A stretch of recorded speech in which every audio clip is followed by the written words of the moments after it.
Oh, it was to be so jolly. What a game. Such excitement they hadn't known in years. The children catapulted this way and that across the green lawns, shouting at each other, holding hands, flying in circles, climbing trees, laughing. Overhead, the rockets flew and beetle cars whispered by on the streets, but the children played on. Such fun, such tremulous joy, such tumbling and hearty screaming. Mink ran into the house, all dirt and sweat. For her 7 years she was loud and strong and definite. Her mother, Mrs. Morris, hardly saw her as she yanked out drawers and rattled pans and tools into a large sack. "Heavens, Mink, what's going on?" "The most exciting game ever," gasped Mink, pink-faced. "Stop and get your breath," said the mother. "No, I'm all right," gasped Mink. "Okay, I take these things, Mom?" "But don't dent them," said Mrs. Morris.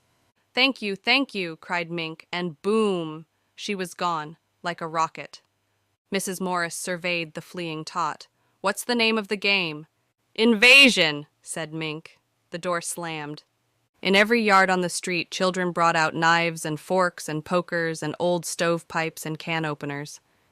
It was an interesting fact that this fury and bustle occurred only among the younger children. The older ones, those 10 years and more, disdained the affair and marched scornfully off on hikes, or played a more dignified version of hide-and-seek on their own. Meanwhile, parents came and went in chromium beetles. Repairmen came to repair the vacuum elevators in houses, to fix fluttering television sets, or hammer upon stubborn food delivery tubes. The adult civilization passed and repassed the busy youngsters, jealous of the fierce energy of the wild tots, tolerantly amused at their flourishings, longing to join in themselves. "This and this and this," said Mink, instructing the others with their assorted spoons and wrenches. "Do that and bring that over here. No, here, Ninny, right. Now get back while I fix this." Tongue in teeth, face wrinkled in thought. Like that, see? "Yay!" shouted the kids. 12-year-old Joseph Connors ran up. "Go away," said Mink straight at him. "I want to play," said Joseph. "Can't," said Mink. "Why not?" "You'd just make fun of us." "Honest, I wouldn't." "No, we know you. Go away or we'll kick you." Another 12-year-old boy whirred by on little motor skates. "Aye, Joe, come on, let them sissies play." Joseph showed reluctance and a certain wistfulness. "I want to play," he said. "You're old," said Mink firmly. "Not that old," said Joe sensibly. "You'd only laugh and spoil the invasion." The boy on the motor skates made a rude lip noise. "Come on, Joe! Them and their fairies! Nuts!" Joseph walked off slowly. He kept looking back, all down the block. Mink was already busy again. She made a kind of apparatus with her gathered equipment. She had appointed another little girl with a pad and pencil to take down notes in painful, slow scribbles. Their voices rose and fell in the warm sunlight. All around them the city hummed. The streets were lined with good green and peaceful trees. Only the wind made a conflict across the city, across the country, across the continent. In 1,000 other cities there were trees and children and avenues, businessmen in their quiet offices taping their voices or watching televisors. Rockets hovered like darning needles in the blue sky. There was the universal quiet conceit and easiness of men accustomed to peace, quite certain there would never be trouble again. Arm in arm, men all over Earth were a united front. The perfect weapons were held in equal trust by all nations. A situation of incredibly beautiful balance had been brought about. There were no traitors among men, no unhappy ones, no disgruntled ones. Therefore, the world was based upon a stable ground. Sunlight illumined half the world, and the trees drowsed in a tide of warm air. Mink's mother, from her upstairs window, gazed down. The children. She looked upon them and shook her head. Well, they'd eat well, sleep well, and be in school on Monday. Bless their vigorous little bodies. She listened. Mink talked earnestly to someone near the rosebush, though there was no one there. These odd children. And the little girl, what was her name? Anna? Anna took notes on a pad. First, Mink asked the rosebush a question, then called the answer to Anna. "Triangle," said Mink. "What's a try?" said Anna with difficulty. "Angle." Never mind, said Mink. How you spell it? Asked Anna. T-R-I, spelled Mink slowly, then snapped. Oh, spell it yourself. She went on to other words. Beam, she said. I haven't got try, said Anna. Angle down yet. Well, hurry, hurry, cried Mink. Mink's mother leaned out the upstairs window. A-N-G-L-E, she spelled down at Anna. Oh, thanks, Mrs. Morris, said Anna. Certainly, said Mink's mother and withdrew, laughing, to dust the hall with an electro-duster magnet. The voices wavered on the shimmery air. Beam, said Anna, fading. 497A and B and X, said Mink, far away seriously. And a fork and a string and a hex, agony, hexagonal! At lunch, Mink gulped milk at one toss and was at the door. Her mother slapped the table. You sit right back down, commanded Mrs. Morris. Hot soup in a minute. She poked a red button on the kitchen butler, and 10 seconds later something landed with a bump in the rubber receiver. Mrs. Morris opened it, took out a can with a pair of aluminum holders, unsealed it with a flick, and poured hot soup into a bowl. During all this, Mink fidgeted. Hurry, Mom. This is a matter of life and death. Aw. I was the same way at your age. Always life and death. I know. Mink banged away at the soup. Slow down, said Mom. Can't, said Mink. Drill's waiting for me. Who's Drill? What a peculiar name, said Mom. You don't know him, said Mink. A new boy in the neighborhood? Asked Mom. He's new all right, said Mink. She started on her second bowl. Which one is Drill? Asked Mom. He's around, said Mink evasively. You'll make fun. Everybody pokes fun. Gee, darn. Is Drill shy? Yes. No. In a way. Gosh, Mom, I got to run if we want to have the invasion. Who's invading what? Martians invading Earth. Well, not exactly Martians. They're, I don't know. From up. She pointed with her spoon. And inside, said Mom, touching Mink's feverish brow. Mink rebelled. You're laughing! You'll kill Drill and everybody. I didn't mean to, said Mom. Drill's a Martian? No, he's, well, maybe from Jupiter or Saturn or Venus. Anyway, he's had a hard time. I imagine. Mrs. Morris hid her mouth behind her hand. They couldn't figure a way to attack Earth. We're impregnable, said Mom in mock seriousness. That's the word Drill used. That was the word, Mom. My, Drill's a brilliant little boy. 2-bit words. They couldn't figure a way to attack, Mom. Drill says, he says, in order to make a good fight, you gotta have a new way of surprising people. That way you win. And he says also, you gotta have help from your enemy. A 5th column, said Mom. Yeah, that's what Drill said. And they couldn't figure a way to surprise Earth or get help. No wonder. We're pretty darn strong, laughed Mom, cleaning up. Mink sat there staring at the table, seeing what she was talking about. Until one day, whispered Mink, melodramatically, they thought of children. Well, said Mrs. Morris brightly. And they thought of how grown-ups are so busy they never look under rose bushes or on lawns. Only for snails and fungus. And then there's something about dim-dims. Dim-dims? Dimensions. Dimensions? 4 of 'em, and there's something about kids under 9 and imagination. It's real funny to hear Drill talk. Mrs. Morris was tired. Well, it must be funny. You're keeping Drill waiting now. It's getting late in the day, and if you want to have your invasion before your supper bath, you'd better jump. Do I have to take a bath? Growled Mink. You do. Why is it children hate water? No matter what age you live in, children hate water behind the ears. Drill says I won't have to take baths, said Mink. Oh, he does he? He told all the kids that. No more baths, and we can stay up till 10 o'clock and go to 2 televisor shows on Saturday, 'stead of 1. Well, Mr. Drill better mind his P's and Q's. I'll call up his mother and... Mink went to the door. We're having trouble with guys like Pete Britz and Dale Jarrick. They're growing up. They make fun. They're worse than parents. They just won't believe in Drill. They're so snooty 'cause they're growing up. You'd think they'd know better. They were little only a couple years ago. I hate them worst. We'll kill them first. your father and I, last. Drill says you're dangerous. Know why? 'Cause you don't believe in Martians? They're going to let us run the world. Well, not just us, but the kids over in the next block too. I might be queen. She opened the door. Mom? Yes? What's Logic?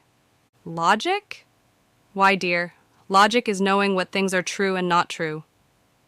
He mentioned that, said Mink. And what's able? It took her a minute to say it. Why, it means... Her mother looked at the floor, laughing gently. It means to be a child, dear. Thanks for lunch.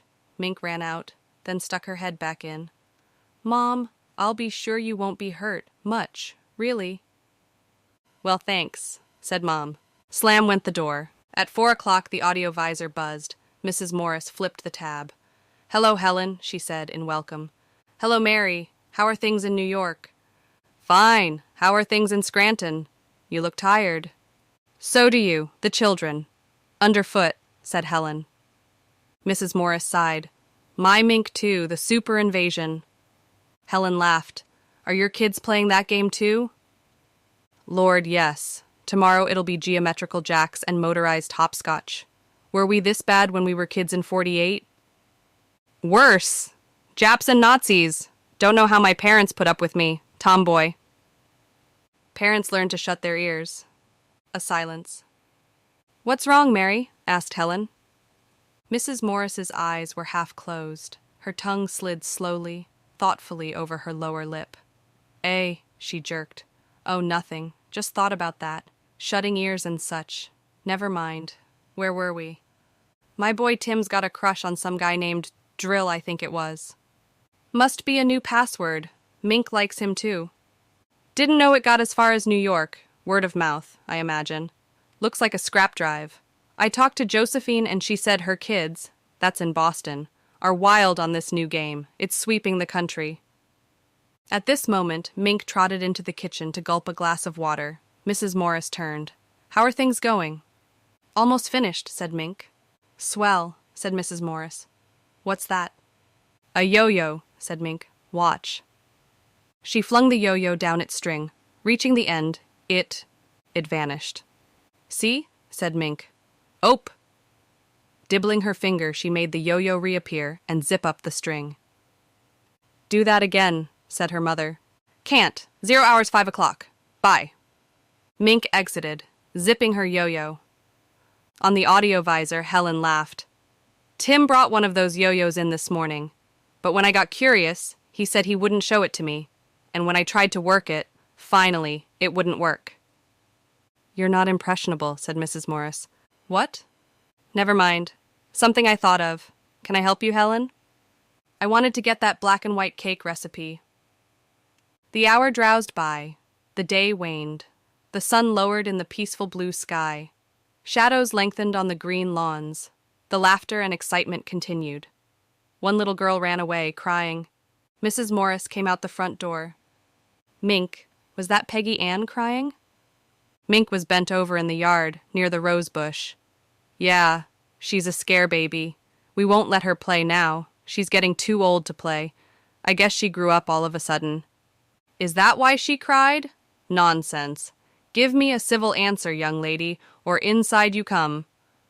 Mink whirled in consternation, mixed with irritation. I can't quit now. It's almost time. I'll be good. I'm sorry. Did you hit Peggy Ann? No, honest. You ask her. It was something... Well, she's just a scaredy pants. The ring of children drew in around Mink, where she scowled at her work with spoons and a kind of square-shaped arrangement of hammers and pipes. There and there, murmured Mink. What's wrong? Said Mrs. Morris. Drill's stuck. Halfway. If we could only get him all the way through, it'll be easier. Then all the others could come through after him. Can I help? No thanks. I'll fix it. All right. I'll call you for your bath in half an hour. I'm tired of watching you. She went in and sat in the electric relaxing chair, sipping a little beer from a half-empty glass. The chair massaged her back. Children, children. Children and love and hate side by side. Sometimes children loved you, hated you, all in half a second. Strange children, did they ever forget or forgive the whippings and the harsh, strict words of command, she wondered. How can you ever forget or forgive those over and above you, those tall and silly dictators? Time passed. A curious, waiting silence came upon the street, deepening. 5 o'clock. A clock sang softly somewhere in the house, in a quiet, musical voice. 5 o'clock, 5 o'clock, time's a-wasting, 5 o'clock, and purred away into silence. 0 hour, Mrs. Morris chuckled in her throat. 0 hour. A beetle car hummed into the driveway. Mr. Morris. Mrs. Morris smiled. Mr. Morris got out of the beetle, locked it, and called hello to Mink at her work. Mink ignored him. He laughed and stood for a moment watching the children in their business. Then he walked up the front steps. "Hello, darling." "Hello, Henry." She strained forward on the edge of the chair, listening. The children were silent. Too silent. He emptied his pipe, refilled it. "Swell day. Makes you glad to be alive." Buzz. "What's that?" asked Henry. "I don't know." She got up suddenly, her eyes widening. She was going to say something. She stopped it. Ridiculous. Her nerves jumped. "Those children haven't anything dangerous out there, have they?" she said. "Nothing but pipes and hammers. Why? Nothing electrical?" "Heck no," said Henry. "I looked." She walked to the kitchen. The buzzing continued. "Just the same, you'd better go tell them to quit. It's after 5. Tell them—" Her eyes widened and narrowed. "Tell them to put off their invasion until tomorrow." She laughed nervously. The buzzing grew louder. "What are they up to? I'd better go look, all right?" The explosion. The house shook with dull sound. There were other explosions in other yards on other streets. Involuntarily, Mrs. Morris screamed. "Up this way!" she cried, senselessly, knowing no sense, no reason. Perhaps she saw something from the corners of her eyes. Perhaps she smelled a new odor or heard a new noise. There was no time to argue with Henry to convince him. Let him think her insane. Yes, insane. Shrieking, she ran upstairs. He ran after her to see what she was up to. "In the attic!" she screamed. "That's where it is!" It was only a poor excuse to get him in the attic in time. Oh God, in time. Another explosion outside. The children screamed with delight, as if at a great fireworks display. "It's not in the attic!" cried Henry. "It's outside." "No, no!" Wheezing, gasping, she fumbled at the attic door. "I'll show you, hurry, I'll show you!" They tumbled into the attic. She slammed the door, locked it, took the key, threw it into a far, cluttered corner. She was babbling wild stuff now. It came out of her. All the subconscious suspicion and fear that had gathered secretly all afternoon and fermented like a wine in her. All the little revelations and knowledges and sense that had bothered her all day, and which she had logically and carefully and sensibly rejected and censored. Now it exploded in her and shook her to bits. "There, there," she said, sobbing against the door. "We're safe until tonight. Maybe we can sneak out. Maybe we can escape." Henry blew up too, but for another reason. "Are you crazy? Why'd you throw that key away? Damn it, honey." Yes, I'm crazy if it helps, but stay here with me. I don't know how in hell I can get out." "Quiet! They'll hear us. Oh God, they'll find us soon enough." Below them, Mink's voice. The husband stopped. There was a great universal humming and sizzling, a screaming and giggling. Downstairs, the audio televisor buzzed and buzzed insistently, alarmingly, violently. "Is that Helen calling?" thought Mrs. Morris. "And is she calling about what I think she's calling about?" Footsteps came into the house. Heavy footsteps. "Who's coming in my house?" demanded Henry angrily. "Who's tramping around down there?" Heavy feet, 20, 30, 40, 50 of them, 50 persons crowding into the house. The humming. The giggling of the children.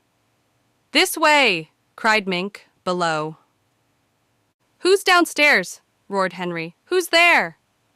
"Hush! Oh, no, no, no, no, no!" said his wife weakly, holding him.